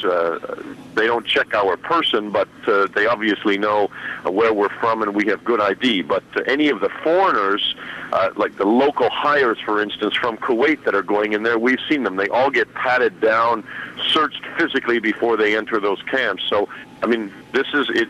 You can't say certainly that their security isn't very tight, but somehow it appears in the initial stages, or the initial reports from that camp, it appears that somebody did indeed get inside and throw several grenades into a tent. Has that been a source of personal anxiety for troops? Just a word or two from you about securing these rear echelon bases. General Clark, you want to go first? Well, it is doctrinal when we secure these bases. We have, in this base, I think, a full infantry company there doing this security mission. I'm sure there's checkpoints where all the civilian workers who come in are, to some degree, searched. They're cleared. We probably have photograph ID cards, but we probably don't have full background checks. And, of course, given the transitory nature of that operation, it's impossible to know everything about everybody who's in that camp. So this is the kind of incident we've been concerned about, and it happened. General Grange, almost unavoidable, because at a certain point, you have to make use of locals in order to do what the Army does, right? Well, here's what you have. Well, the bases will be secure. A lot of discussion today when you bypass enemy forces that do not become prisoners of war, when you bypass built-up areas. Who secures these roads? Who secures this rear area? And actually, forces are assigned to do that. But you have to take a little bit of risk. You can't secure every square foot of ground all the way up to Baghdad. So you have to use mobility, use air and ground security forces to support you in that regard, and you got to keep moving. Can that come to bite you on the back fender? It can. I mean, again, it's a risk that you take, but there are assigned forces to cover the rear areas as you move forward. General Clark? That's exactly right. It is a matter of sort of where do you economize on your forces. But in the case of this incident in Kuwait, this is an area we knew was a sensitive area. It is doctrinal that we would have it secured, but the question is, how much can you secure it with? How much of your force can you pull offline and put back in a rear area for security? And, you know, we'll do a complete after-action review on this, and if we have to change the procedures, we will. It's airport screening for these camps. I mean, that doesn't sound like a practical thing, does it, General Grange? Or General Clark, go ahead. It isn't a practical thing, and so you make compromises. But now that we know what the risks are, as unfortunately we've learned in this case, obviously the United States Army will have to do better. General Grange, anything they should do to look at security here? Well, you can bet they'll look at security and they'll take that into consideration. I just can't imagine this unit not having good security. So we'll find out once, we'll give them a chance to see what happened here, and then they'll take the appropriate actions. David Grange, Wesley Clark, both of them retired generals, United States Army. Thanks both for being with us. Quote from a reporter now, the clashes have been going on for about 2 hours. This according to Luke Baker, who is one of those embedded reporters with the United States military. And this filed from him just about 5 minutes ago, saying he was about 2 to 3 kilometers, or about 1.5 miles, behind the head column where the fighting was taking place. There have been engagements with Iraqi forces for the better part of the past 2 hours, according to this reporter. And there you see it. Nice work, guys. That Najaf, just south, right along the Euphrates River. That's the Euphrates on the left and the Tigris on the right. And Najaf sits directly on the Euphrates. And if you keep going up the Euphrates, you'll eventually get to that Saddam Hussein palace as it intersects with the Tigris up there, which was blown to smithereens just yesterday. At any rate, this reporter, Baker, is traveling with the U.S. 3rd Infantry Division. Quoting here, U.S. officers say the tanks and armored infantry up ahead are involved in what they call small-scale enemy contact. Adding here, and again quoting, I've seen a couple of what look like muzzle flashes from tanks, but no incoming shells. About 2 hours earlier, Iraqi television quoted the ruling Ba'ath Party as saying that Iraqi troops had clashed with U.S. soldiers near this city of about 420,000 people and an important religious center for Iraq's Shiite majority, which lies about 160 kilometers or 100 miles south of Baghdad. So as we get further dispatches from that city, we'll bring those to you. And in the meantime, Brett Baer, we got a report just about 40 minutes ago that the B-52s had just taken off from their post in England 5.5 hours later. Is that about the time frame when that could mean something? Well, and actually from Fairford RAF, there it would take them about 8 hours to get into position to be able to fire cruise missiles, and that would be happening as they did on the first night of the shock and awe campaign, as we've all called it, the first wave of attacks. Fairford, there you take a live look at the B-52s. They were used extensively in that first attack, and we've been told by defense officials that the strike package would continue to contain essentially all of the strike aircraft in the U.S. military arsenal as this rolling campaign continues. They say targets of opportunity will pop up as far as troops they are seeing moving, and some key things were mentioned today. 6 special Republican Guard troops and Iraqi Republican Guard troops in and around Baghdad are significant targets. You're looking at tape here of B-52 bombers taking off there from the UK, and we can tell you that these strikes will continue. We may not see them on our live pictures inside Baghdad because some of these strikes are happening on the outer edges. We can also report to you tonight that the ground attack is continuing at the same time with a lot of combat air patrols over top, combat support from carrier-based attack aircraft, essentially providing support to any of those troops who may get into some of these battles that we're hearing about. And if they call in the strikes, those aircraft come quickly and take out the enemy. Brett, I've been reading with great interest dispatches from reporters with many different news organizations who are traveling with the forward progress, if you will, and it sounds as if this air support is coming for troops which are fighting against this Nebuchadnezzar. Is it infantry division, a Nebuchadnezzar battalion, Brett? Right, yeah, it's a special Republican Guard unit. It's an infantry division, and there are actually 2 of those up as you get closer to Baghdad, 2 of them that are significant in what U.S. military planners have been looking at. They expect more resistance as they go forward here, but they're saying so far the resistance, any engagement that has happened has been put down fairly easily. Now, of course, we're going to be hearing these reports, and they're telling us repeatedly to rely on the reporters on the ground and their descriptions of the battles as we move forward. Yeah, and back to the B-52s, I think we still have some live pictures, Brett. These are the workhorse of the United States military and have been for many decades. Heavy 8-engine strategic bomber. It can go 650 miles an hour and fly over 50,000 feet, and that's a key because there's no way that ACAC, as the British call it, or the AAA, is going to affect that. They can... Right about here, where do we know about where this heavy cavalry unit is right now, General? Well, it's been released that they're somewhere up near Nasiriyah, which is right about there. And we believe that they have secured, one of the elements of that division has secured the bridge over the Euphrates River there. Now, where they go from there, of course, is speculative. We don't have any knowledge of the plans, but it is about halfway to Baghdad, and they're clearly putting pressure on the Iraqi defensive elements there. All right, now let's move a little bit further over to the left here. We'll give you a sense of an airborne unit, the 101st Airborne specifically. You could give us a sense of where we think they may be. Well, what we know of the 101st Airborne right now is that at least one brigade has been moving in trucks and in Humvees up probably to the west flank of the 3rd Infantry Division, probably moving up toward those captured air bases at H2 and H3. That would put them right up in there, right? And then probably not there yet. But they're not there yet, but where would they go from there? Probably straight into the north and straight to Baghdad? Probably would be the force in the north. There's got to be a way to get that northern element in there, and as you know, the 4th Infantry Division has been officially pulled off the mission of going through Turkey to come in from the north. All right, let's move the map down now to Nasiriyah, because you were telling me some interesting things about armor doctrine. In other words, the rules of engagement, according to the U.S. Army, on how you move armor. In this case, what you do when you come to a river and how you deal with bridges. Give us a sense of what happened on the ground here, General.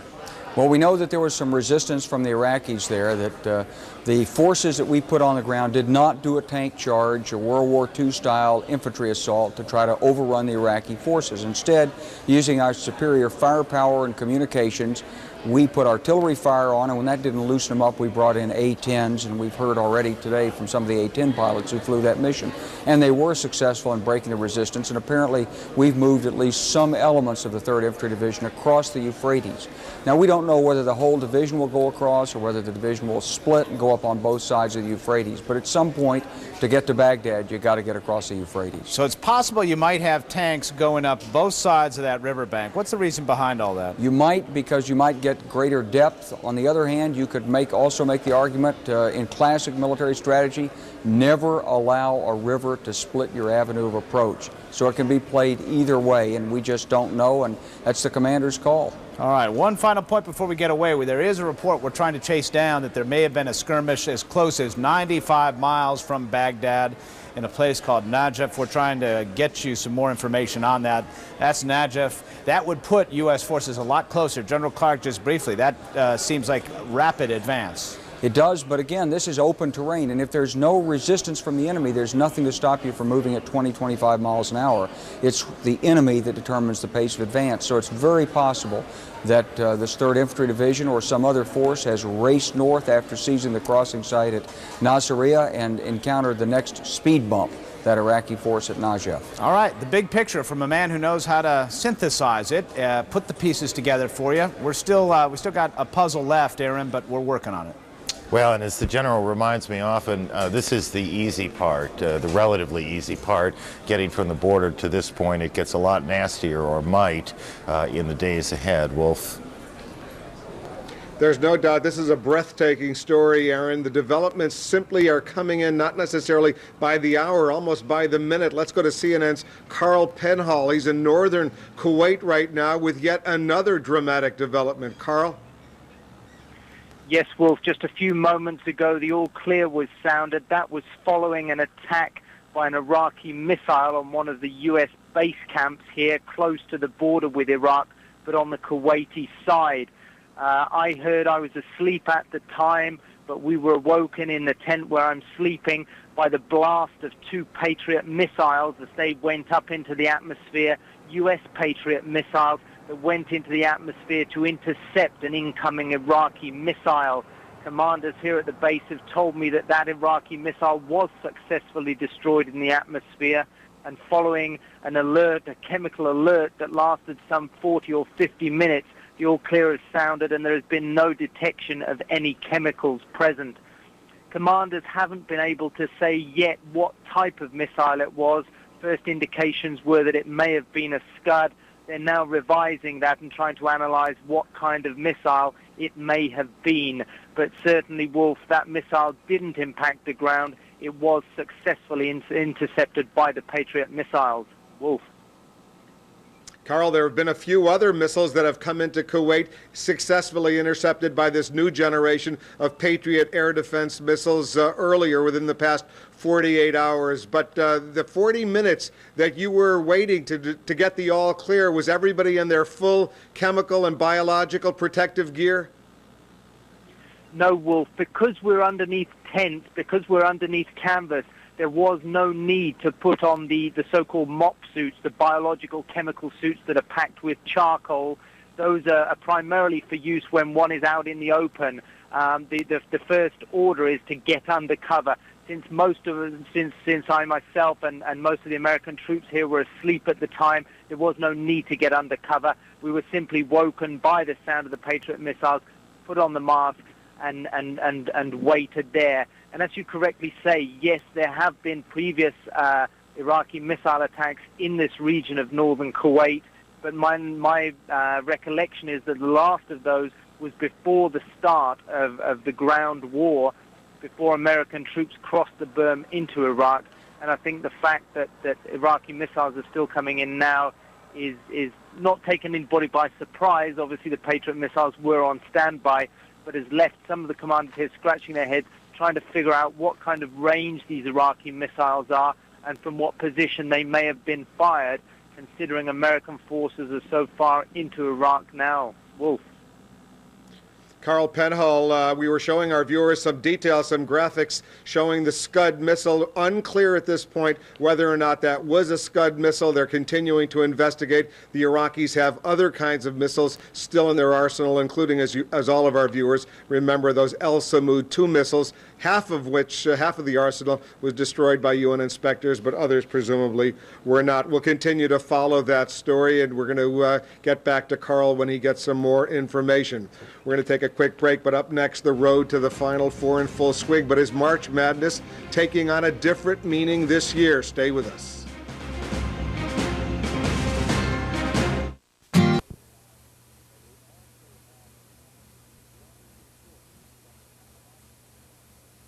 There was biological life there, but it never made another report. That's the only evidence so far. The later on landers will search for life. They will be outfitted to search for the traces of life, and hopefully they'll be able to send back rock samples and all from Mars to see if there's any trace of it today, if what was there was only millions of years ago and is buried in rocks like in the meteorite. So all of that has to come later. This is the first step. And they will be looking for signs of water, the chemical makeup of the soil and the rocks, and photographs of the rocks and around. Oh, look at this, John, coming in. There is a first landscape picture. Now, this looks a lot like Viking, John. We got these type of pictures coming back, that same rough terrain. And there are even bigger rocks right there. And the thing about it is that they were so lucky that the Pathfinder sat down on the Martian surface without any large rocks or pebbles underneath. It's sitting flat. It only has a 2.5 degree tilt. They're very, very lucky with what they've got here, and it looks like that they are in this rich place of science in this riverbed that they're going to be able to determine a lot. Oh, look at that one now. Take a look at that, John. There is a rock over there that is larger than a car that they're looking at. A Martian rock of enormous size.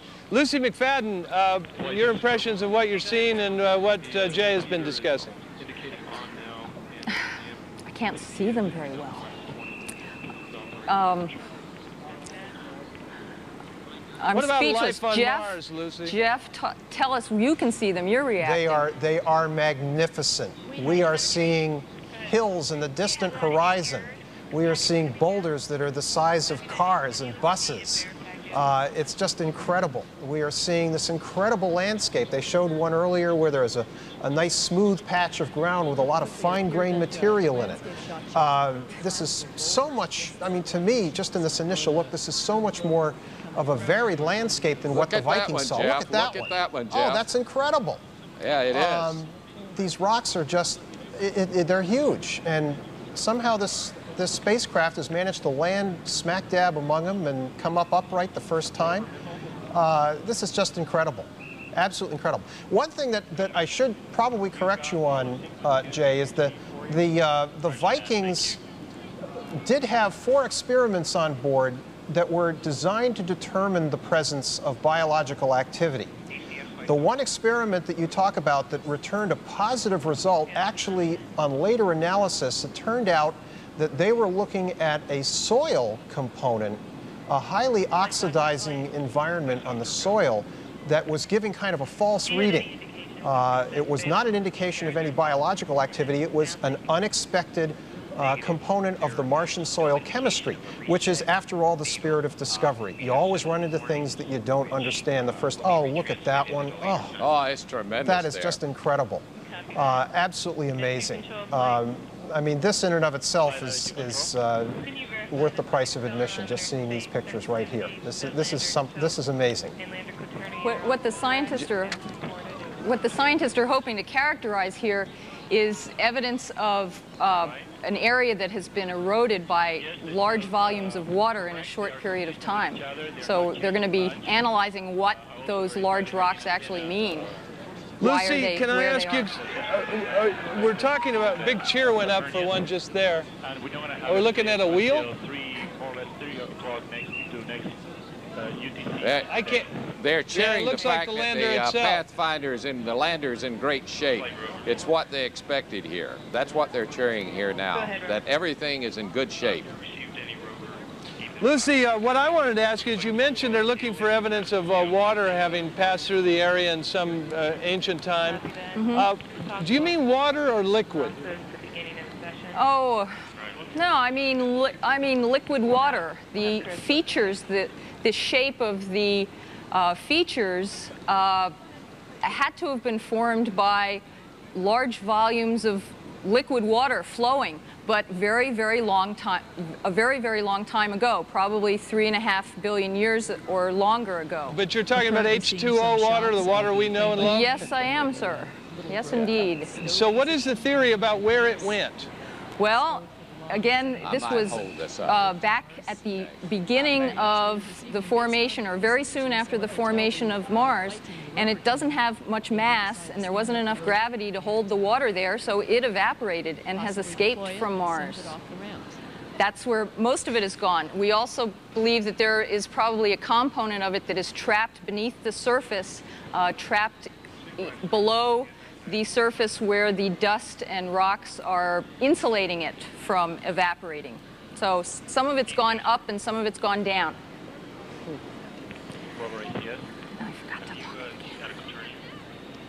Yes, it's ready. These pictures, Jay, are not only showing us Mars, but they're showing us the space probe itself.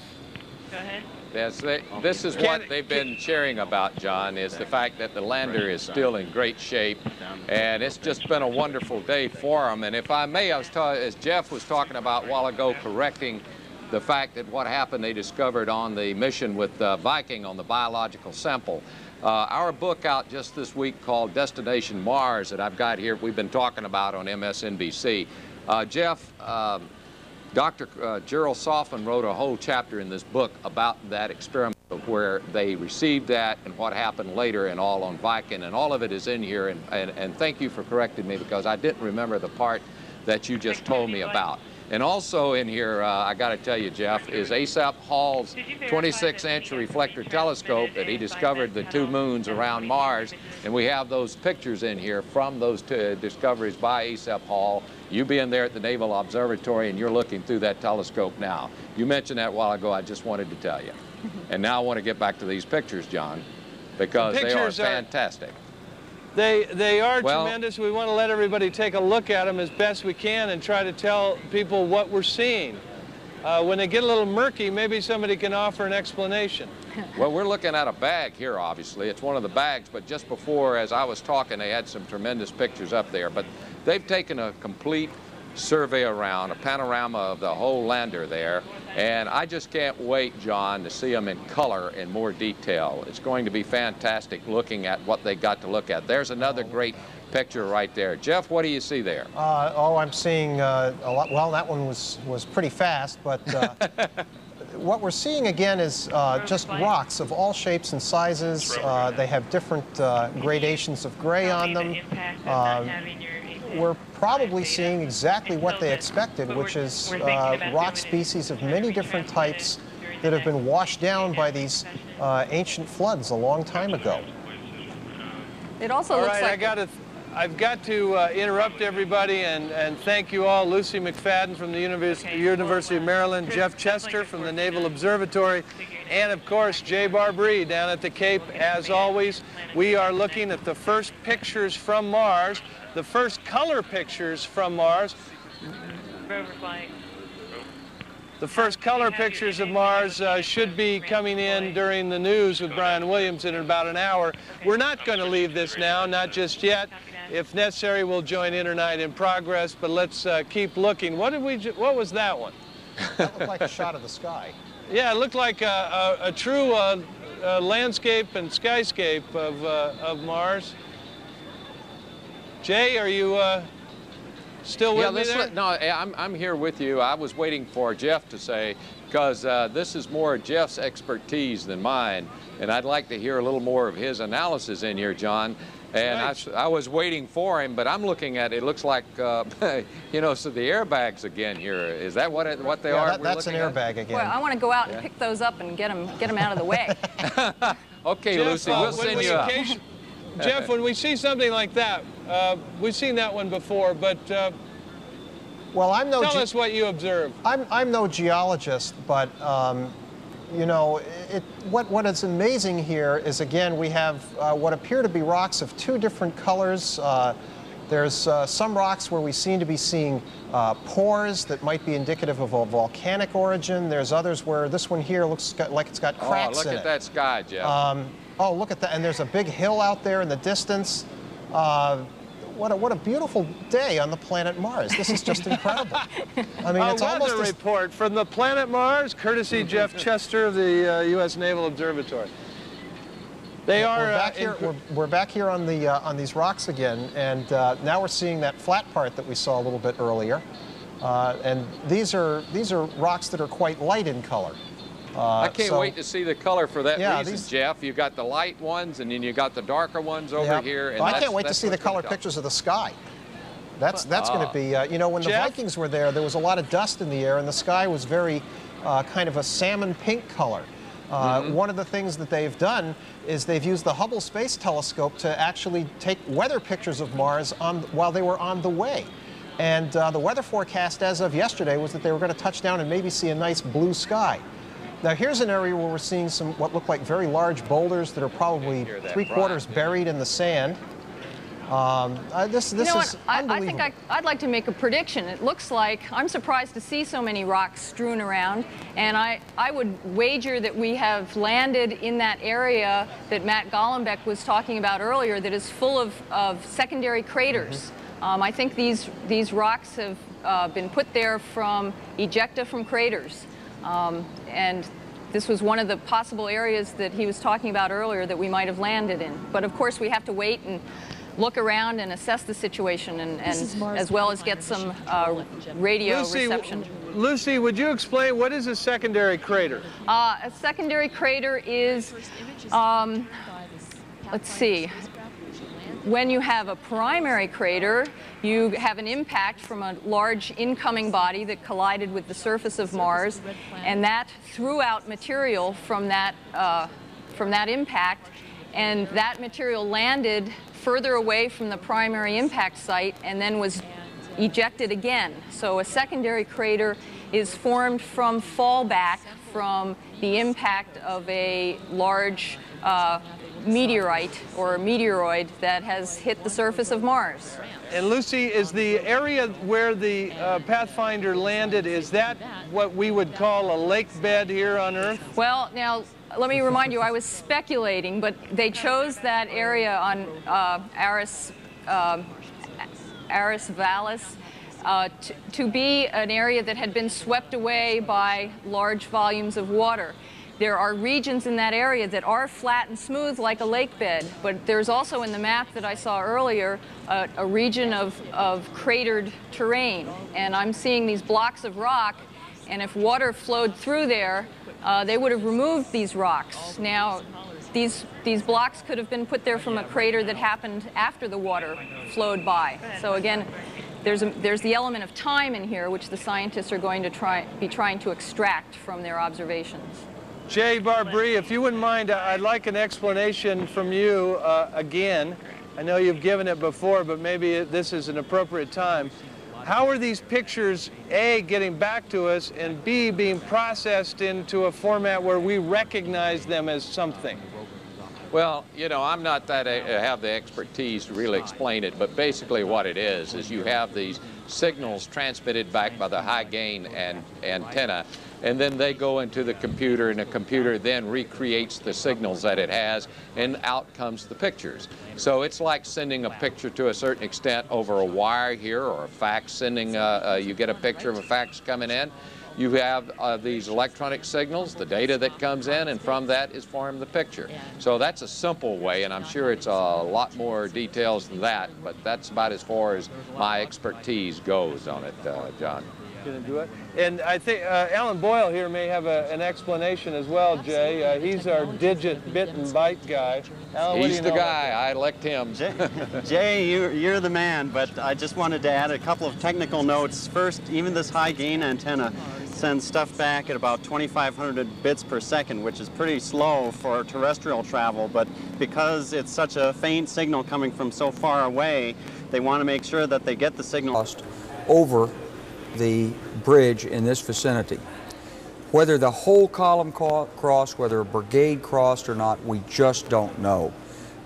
It's part of the fog of war for us in the news. We made the decision on what the avenue of approach is that the division or parts of the division will want to take. And perhaps some of them went along the other way. You'll see the river there right in the middle, like that, and they might have split that column. Then there's some tactical reasons for that. That's exactly right. I mean, you've got, these are big divisions. There are several thousand vehicles in these columns, and as the terrain gets more restricted, you've got to have room to deploy, and that means you've got to take parallel routes.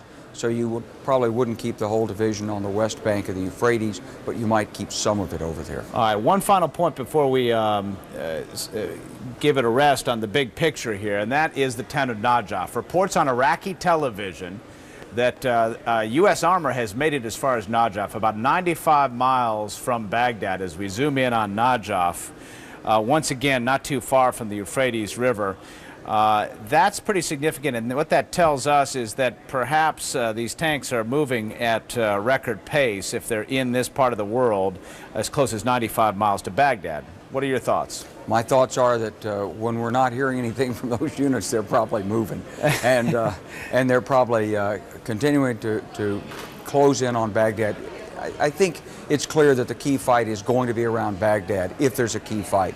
The resistance is going to stiffen if there's going to be resistance around Baghdad. And so the quicker we get there, the quicker we can put the full combat, combined arms potential of this force, air and ground, against the Iraqi Republican guards that are defending, and the quicker we break them and get it over with. All right, so the road from Najaf to Baghdad undoubtedly is going to be a much more challenging road than the road from the Kuwaiti border to that location. That's true, but again, Miles, in war, everything depends, and in this case, on the enemy. All right. General Wesley Clark, always appreciate your insights. Thanks for giving us the big picture as it stands at this moment. Aaron. Miles, thank you. General, you can come. Why don't I, since I think General Clark has done a very good job, obviously, of laying out kind of the United States side, let me add a few points on the Iraqi side, put my old intelligence analyst hat back on, and basically serve as General Clark's J2, his military assistant here. I think from as best we can tell, and as best anyone knows what Saddam Hussein's thinking, I think I can make 3 points in response to what General Clark's laid out for you about what's happened today. The first of which is that Saddam probably was at least mildly disappointed with what happened at Basra and Nasiriyah. Although it's clear that he never intended, as General Clark pointed out, to really make a stand at those 2 cities, he probably did hope that they would slow us down more than they did. He probably is somewhat disappointed that the Marines are able to skirt Basra and keep moving. He's probably a little bit annoyed that the U.S. was able to seize the bridge. Yep. Ken, I'm going to stop you here. I promise I'll come back to you. Not a problem? No. Honestly, I will. I don't just say that. Jim Lacey from Time Magazine is on the phone, and we only have him for a brief bit. He was at Camp Pennsylvania, and indeed.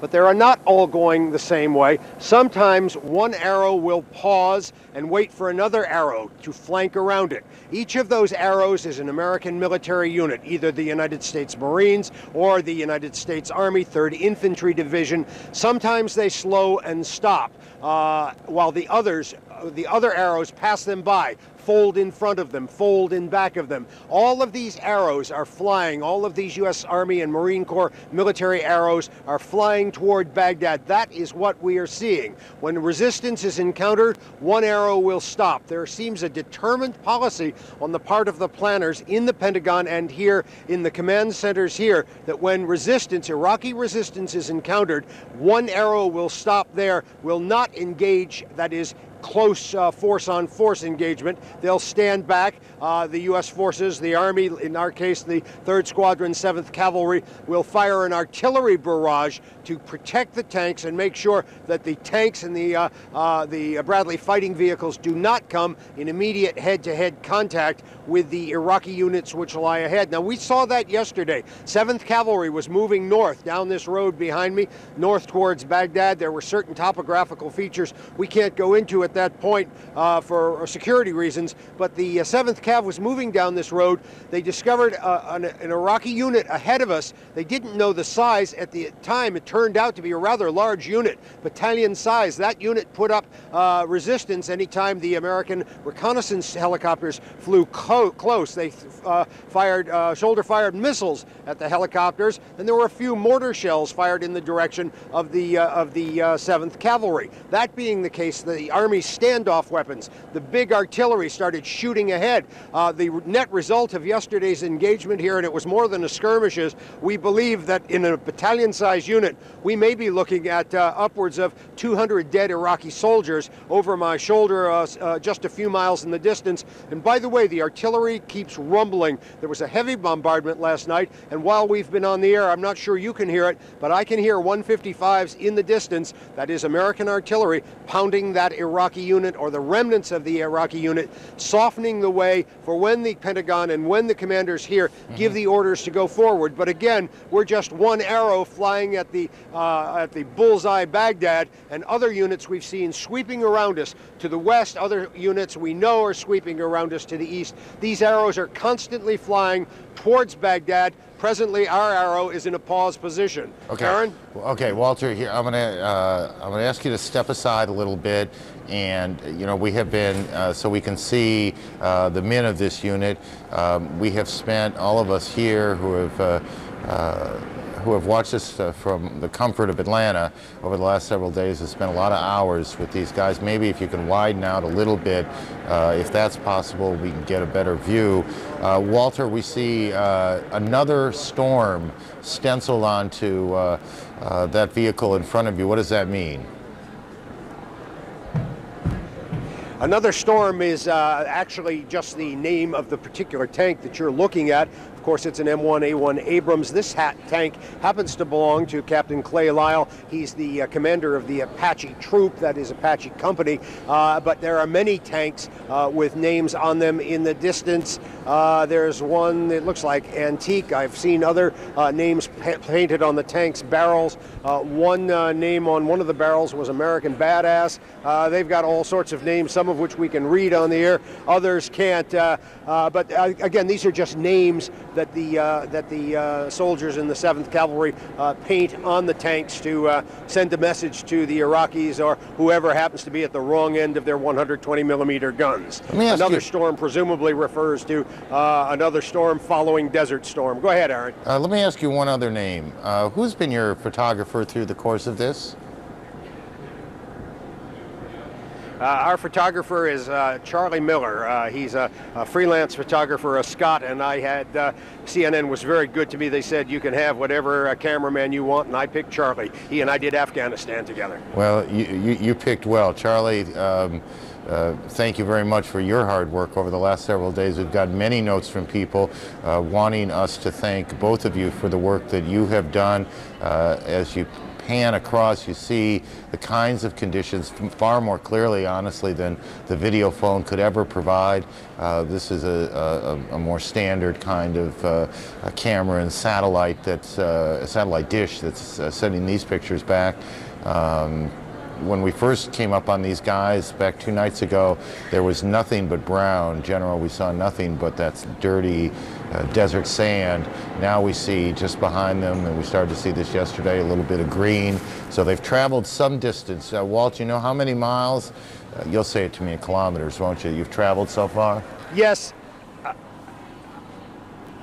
Yes, we've traveled about 150 miles. Actually, we've traveled probably twice that distance, but because of feints and deceptive movements, the overall progress into southern Iraq is probably 100 to 150 miles. Again, we've traveled twice that distance because in the desert there's no such thing as a short distance between 2 points. By the way, we should also praise our engineer here, Jeff Barwise. He's the one that makes these pictures fly through the air. He's the one that's made the satellite phone work, as well as this satellite dish you're seeing the pictures from now.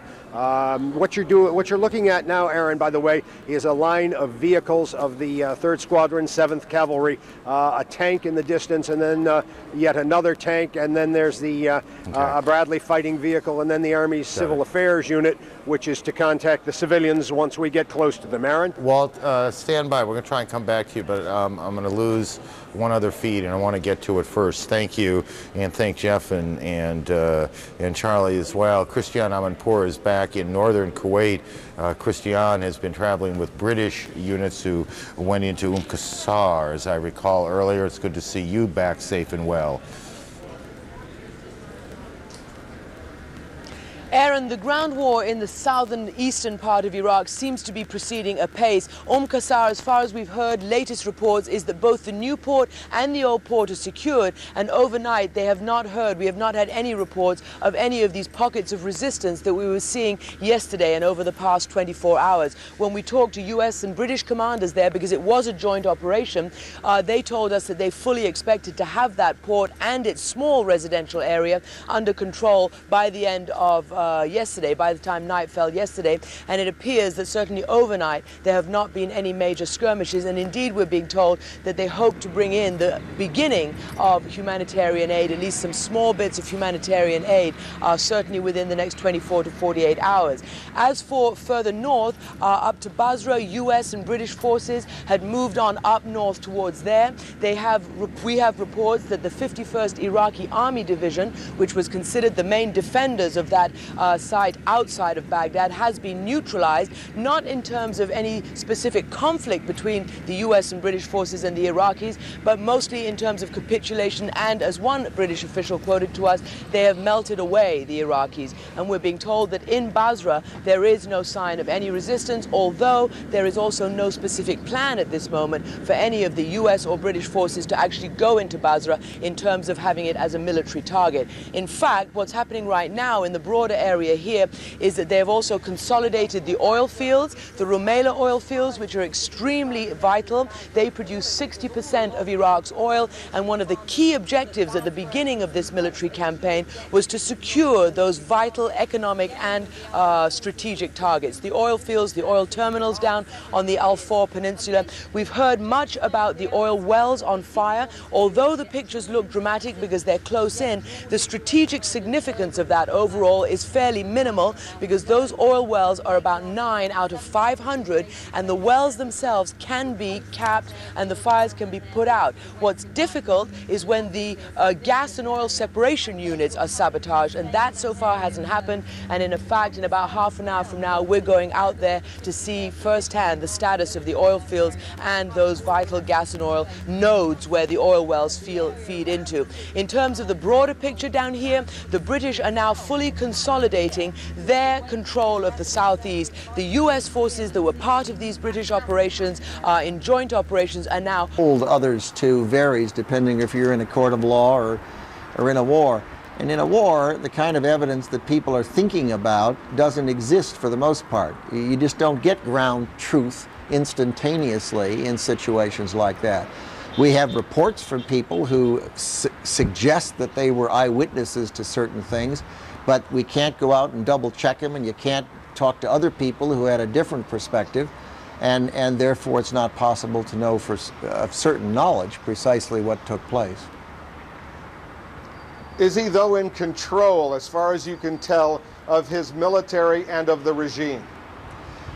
Well, we'll know more the closer we get to Baghdad and Tikrit, one would think. But we hear reports that there seems to be some disarray in the Iraqi leadership. That's speculation. I would call it speculation. It's surmise. It's hard to say precisely.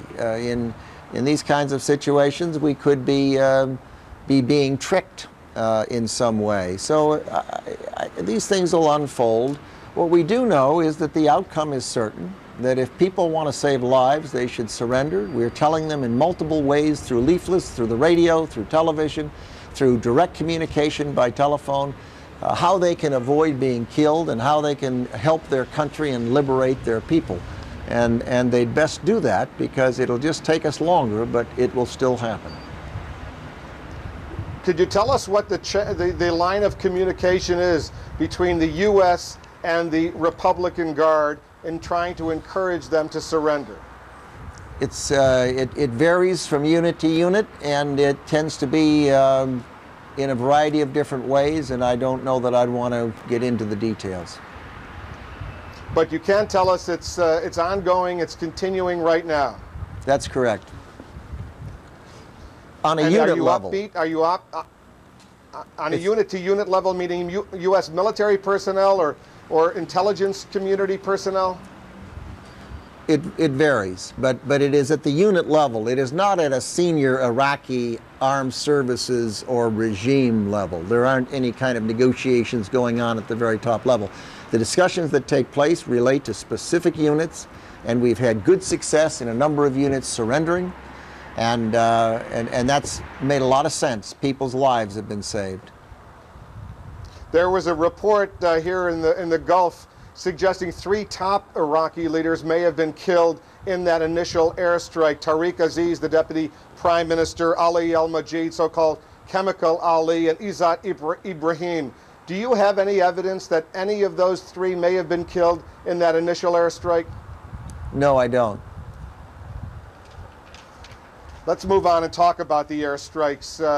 As you know, they're meeting with widespread criticism. The pictures that were seen around the world showed huge explosions in Baghdad, and the airstrikes, of course, continue. How can you be so sure that innocent civilians are not dying in those airstrikes? Wolf, I saw some of those images that were carried on television around the world, and no one could watch them and not just feel your heart break that people can be killed and that there can be some unintended loss of life. The fact, however, is that there was not an attack on Baghdad. There was an attack on the Iraqi regime, and it was as precise as ever before in the history of warfare. The care that went into the targeting is just breathtaking.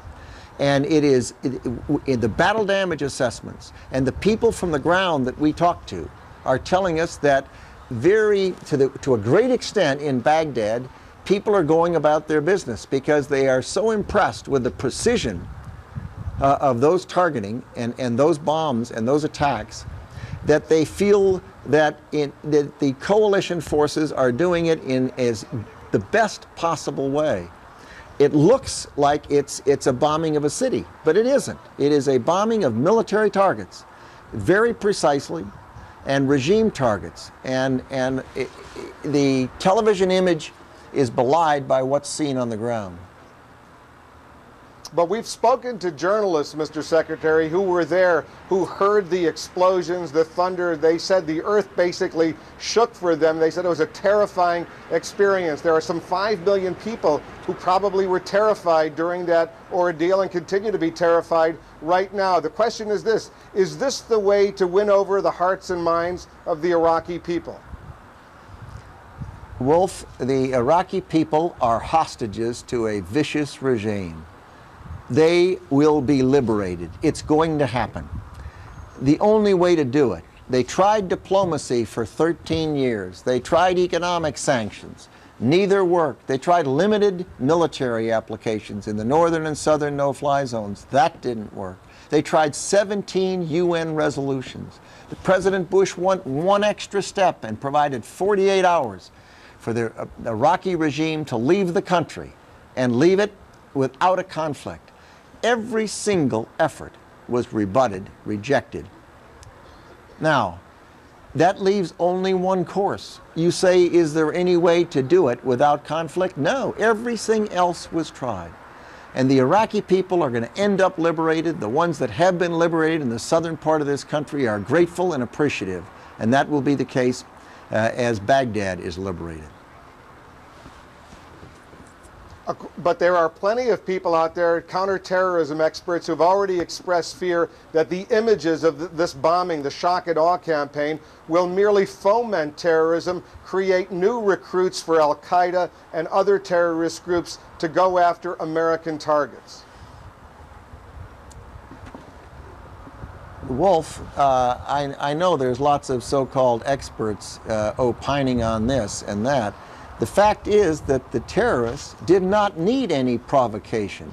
They attacked the United States of America on September 11th, viciously killed 3,000 innocent men, women, and children of every religion, of every nationality across the globe. That was not a response to an attack on Baghdad. It was an unprovoked attack. They are raising money. They are training people. We stopped them in Afghanistan. We tore up their terrorist training camps. We drove them out of that country. And in that country now there's a government that's representative of the Afghan people.